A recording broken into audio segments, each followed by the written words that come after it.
Ars Poetica, the art of poetry. In 19 BC, before Common Era, the Roman poet Horace wrote a poem called Ars Poetica, in which he described what a proper poem is, and even offered advice for how to write a good poem. Well, since that time, many poets have written their own versions of the Ars Poetica, poems about poetry, often titling those poems Ars Poetica, other times giving the poems other titles, but still meditating on what a proper poem should do. For instance, a very recent example of an Ars Poetica is by Elizabeth Alexander, who read at Barack Obama's first inauguration. And she called her poem Ars Poetica, number 100, I believe. And in this poem, she says, poetry is what you find in the dirt in the corner, over here on the bus, God in the details, the only way to get from here to there.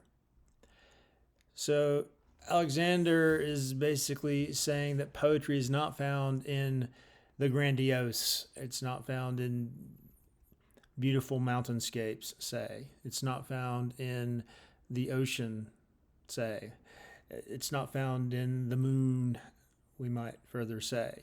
In other words, contrary to what many of us might believe, poetry comes in the everyday, the quotidian, the parts of the world that we tend to overlook. So a poem grows out of an act of paying attention to what you would normally not pay attention to. And this is a way of sacralizing the world, you might say, turning the seemingly meaningless into the beautiful. That's what poets should do. That's what Alexander suggests. Another recent poet named Jose Olivares has his own Ars Poetica, and he has a different view of what poetry should do. For him, poetry is a form of work. It's a form of work that, for Alvarez, makes the world safer for his relatives. His family includes Mexican immigrants living out dangerous lives. And for Alvarez, the poem can somehow provide a space to make the world safe. Here's what he writes. My work, to write poems that make my people feel safe, seen, or otherwise loved. My work, to make my enemies feel afraid, angry, or otherwise ignored. My work, survival. So these are just two very recent examples of Ars Poetica. Other recent examples of Ars Poetica, very recent. Ocean Vuong's essay on craft would qualify as an Ars Poetica, as would Dorothea Lasky's poem Ars Poetica. Now, these examples of Alexander and Alvarez I drew from a fantastic website. It's by an Oregon State University professor of creative writing named Jennifer Richter. And she has this page called What is Ars Poetica? And she brings forth these examples, Alvarez and Alexander. She mentions some other examples as well. Two of the most famous examples of the Ars Poetica, at least in the 20th century, would be poems from Archibald MacLeish and Czesław Miłosz. Archibald MacLeish's poem ends with this famous line: a poem should not mean, but be. In other words, a poem, unlike a work of prose, isn't intended to convey a clear meaning. A poem is like an object unto itself, like a seashell, or a pine cone, or a tree, or a mountain. And a good poem should affect us with the immediacy and the concreteness of an actual object. Miłosz explores another possibility for what a poem should properly do in his poem called Ars Poetica, question mark. He says, in the very essence of poetry, there is something indecent. A thing is brought forth which we didn't know we had in us. So for Milosz, the poem describes a part of human experience that we are afraid to talk about, or that we overlook, or that we repress. And the poet writes about this experience in such a way as it shows us powers, potentials, energies within us that we did not know that we had. So in this regard, for Milosz, the poem names something that we have not named for ourselves. And in naming that something for us, we might feel that power within us that we didn't know that we had. So, two poets who have been especially keen on writing the Ars Poetica would be John Keats and Emily Dickinson. Dickinson's poem, I want to get it up here so I can have a look at it. Okay. All right, there it is. Right, very good.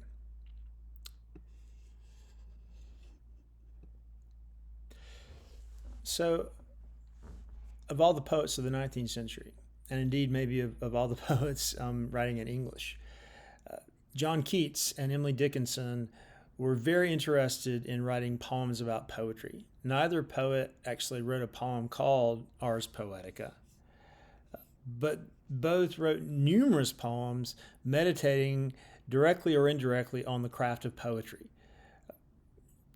Keats's Ode on a Grecian Urn is about a Grecian urn, but you realize as you read the poem that the urn symbolizes a certain kind of poetry, an ideal kind of poetry. The poem This Living Hand, which seems to be about a lover's bitterness toward a woman who has rejected him and a threat that he will come back to haunt her, says that this poem is like a living hand reaching from the grave to you. So the idea that the poem should be like an actual hand that can grasp you from the other side. Ode on Psyche, which ends with the idea that the poet will make an altar to Psyche, the goddess who starts out as a human and becomes a goddess. The only deity in Greek mythology who starts out as a human. He will create a kind of altar in his head, a trellis work. That fancy will weave with flowers. So the poem is really about what form the imagination of the poet might take.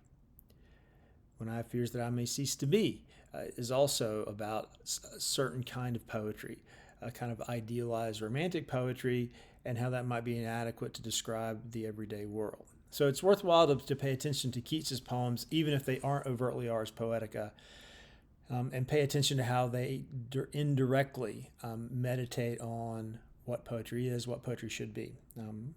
On First Looking into Chapman's Homer would be another poem by Keats about poetry. I would suggest Sing the Elkin Marbles would qualify as well. But I think Dickinson has even more poems that meditate on what a poem should be. Maybe because she was essentially writing for an audience of one in some cases. She published just a handful of her over 1,600 poems during her lifetime. And while she would send her poems to friends sometimes, and certainly would send them to the editor of the Atlantic Monthly, there's a sense that Dickinson was a highly self-reflective poet because she was essentially writing poems not necessarily to an audience, poems kind of to herself. So it makes sense that a lot of her poems would be about what she spent most of her time doing, writing poems. So we can quickly come up with some examples along these lines. The poem This Was a Poet, where she talks about what a poet is. Essential oils are wrong, another. Tell all truth but tell it slant, another. I could go on.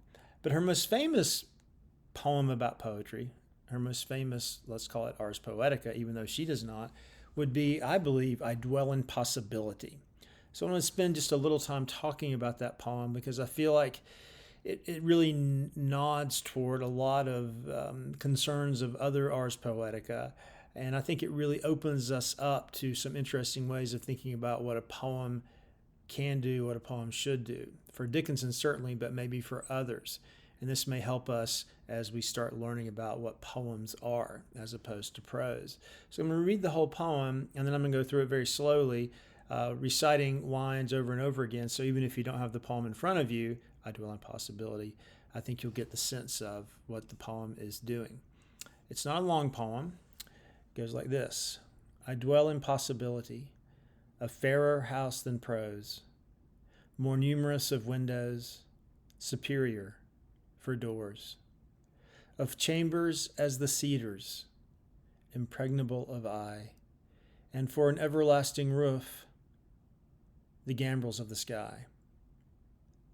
Of visitors, the fairest, for occupation, this, the spreading wide my narrow hands, together paradise. So the fact that the second line of the poem says that she dwells in a house fairer than prose suggests that to dwell in possibility is to be not in prose but in poetry. So the poem is about what it means to be a poet and what a poet does. And what does a poet do first and foremost? A poet dwells in possibility. We might also say that poems themselves push us to possibility. What does this mean? So, as I've mentioned in other lectures, a really useful definition of literary language comes from an early 20th century school of Russian criticism, the Russian formalists. And they concluded that what makes literary language is that it defamiliarizes the familiar. Defamiliarizes the familiar. In other words, the poet, the novelist, describes an object, say, or an experience, say, a mood, say, in such a way that we are suddenly pushed away from our everyday relationship to that thing. We're sort of derailed a little bit, knocked off track a little bit, feel weird for a bit, because we thought we knew this thing.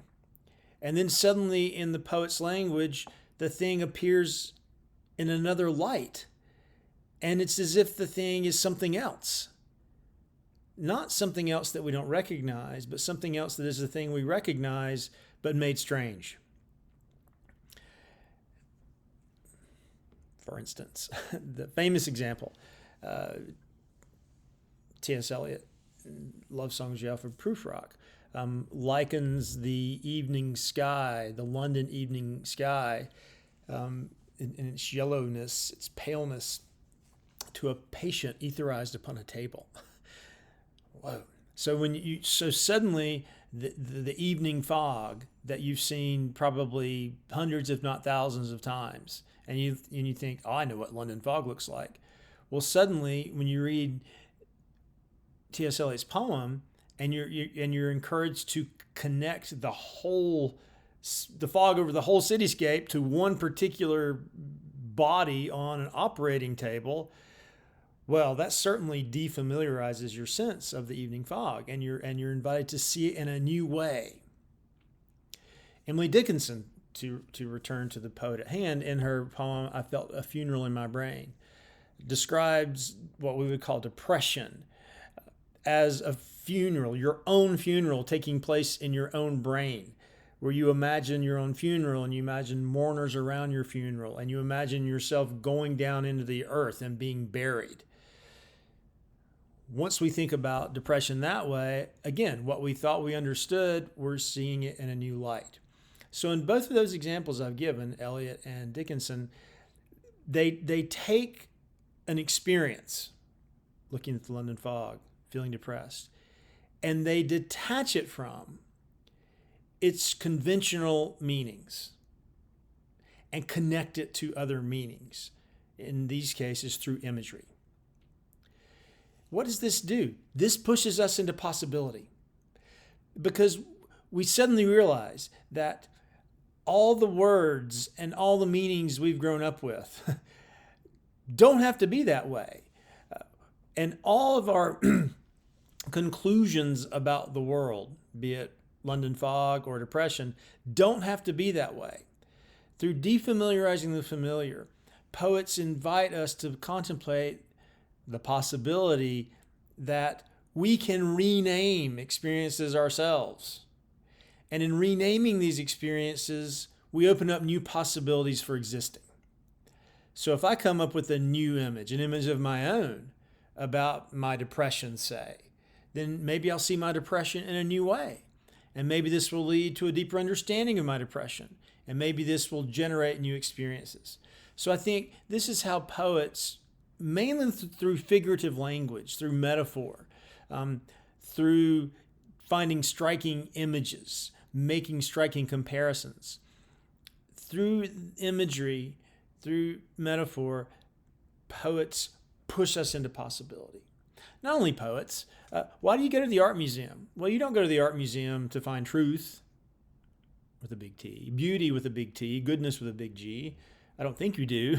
You go to the art museum to look at pictures that are amazing and hopefully alter the way you experience the world. If you see, say, Vincent van Gogh's Starry Night, you look at that painting a long time, then you come back out of the museum and it's nighttime, you're not going to see the night sky the same way as you did.